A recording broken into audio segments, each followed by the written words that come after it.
But the biggest fear in my mind was my ignorance. I knew nothing about the forest. I knew not where I had been, nor where I was going to be.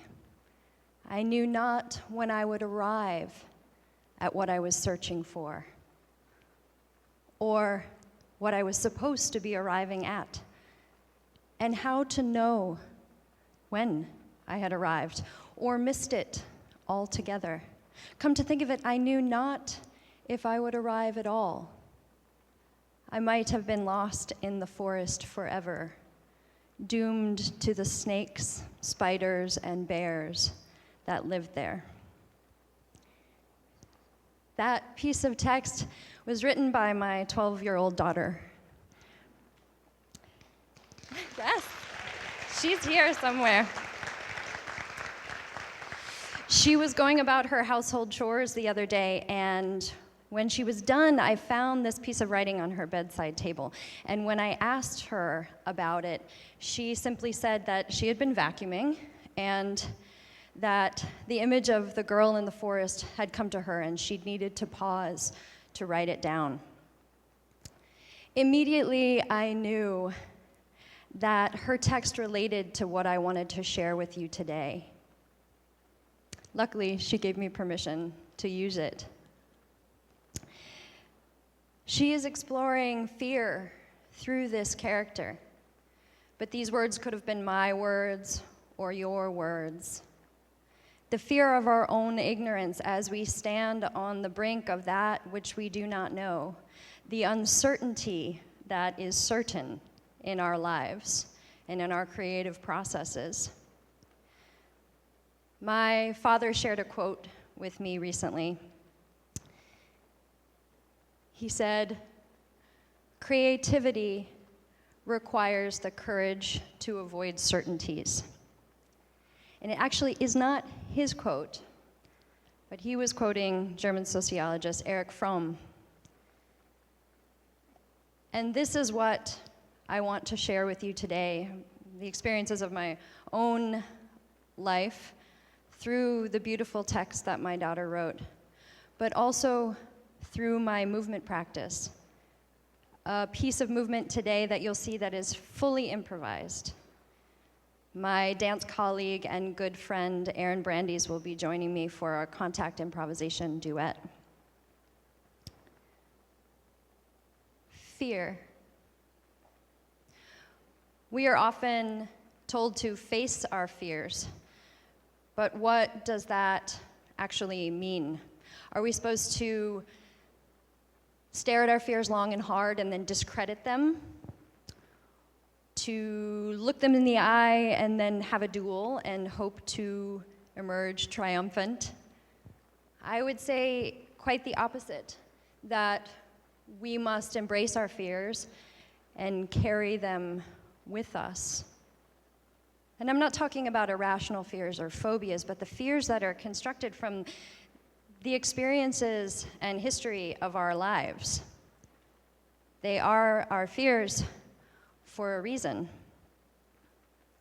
For instance, my fear of following in the footsteps of my incredibly successful and beautiful parents kept me from engaging in a public way as a dancer and performer until I was nearly 30.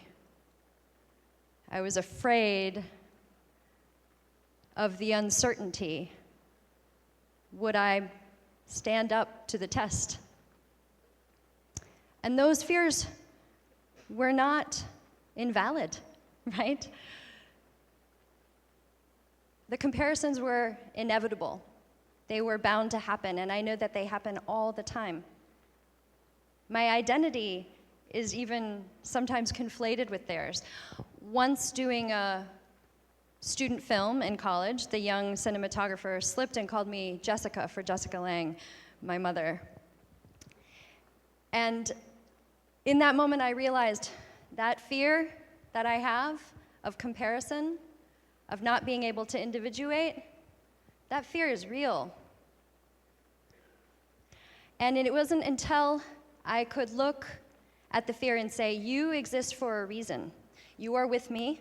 You will express yourself. You will rear your ugly head, and I will have to deal with you. It wasn't until I could look so squarely at that reality that I was able to push forward and pursue the thing that was going to make me happy. I wanted to take those fears in a huge hug and say, you are coming along because you are part of my fabric, and I will never be without you.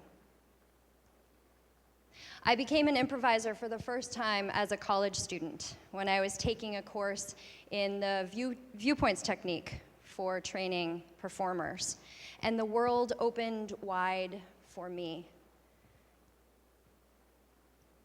I was practicing this form in a huge gymnasium with a group of improvisers, and our small presence in that vast space felt like a microcosm of all of the human activity that was happening on the globe simultaneously. The attention that it took, the availability, and the focus on process rather than product led me to a comfortable place within that uncertainty. And each open improvisation unfolded with ultimate possibility into the unknown. So we arrive at the unknown.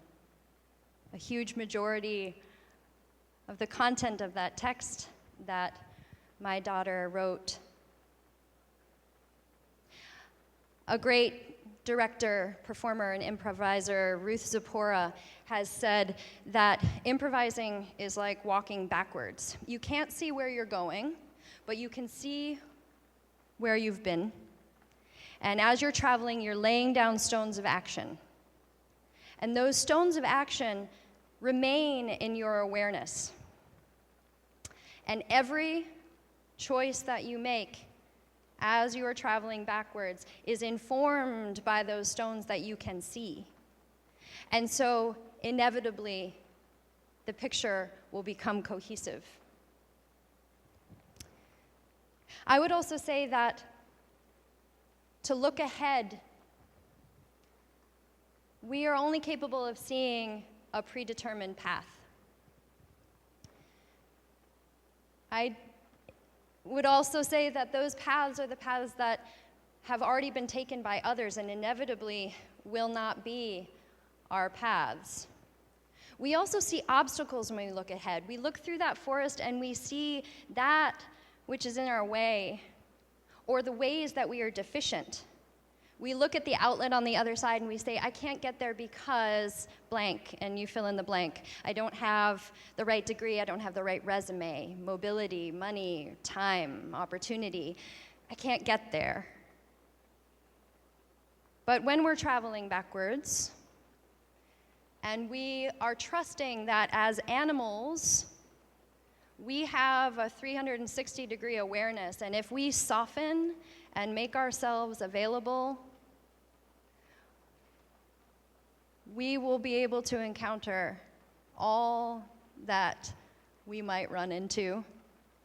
And we will see all that has come before us previously in our lives, and that will be a wealth of riches that we draw upon. Those stones of action that Ruth Zipporah talks about that makes us and our stories cohesive.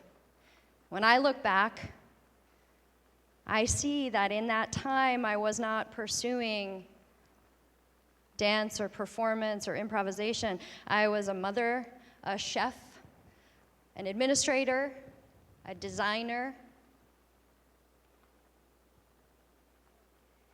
And that richness informs my sense of self as I travel.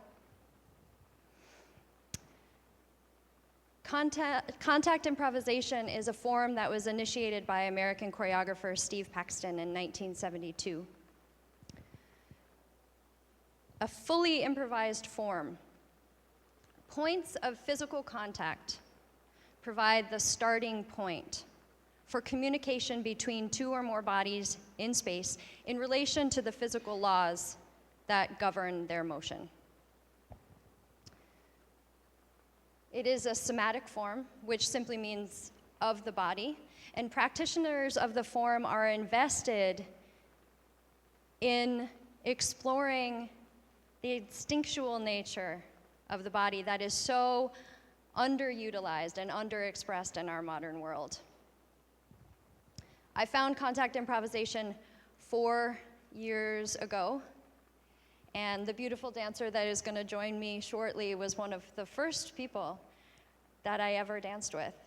And so it's incredibly special to have him join me today.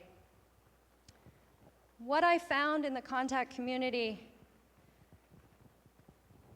was a group of people willing to walk softly into their backspace, to gather up their fears in a big hug and to take them along, their fears of self, fear of the unknown, fear of risk and consequence, and that they could grapple with that, and they could bring along some gumption and some tenderness. And I did not know that this form would bloom my artistic practice. I didn't know, I couldn't see the outlet through the trees, but I did know that it made me better as a human being, that it brought me into community at a time that I needed community, and that these dancers were willing to talk about the unknown in their form, and they were willing to let those discussions spill off of the dance floor and inform the way they lived their lives, the way they interacted with their loved ones, and the way they interacted with their community of artists.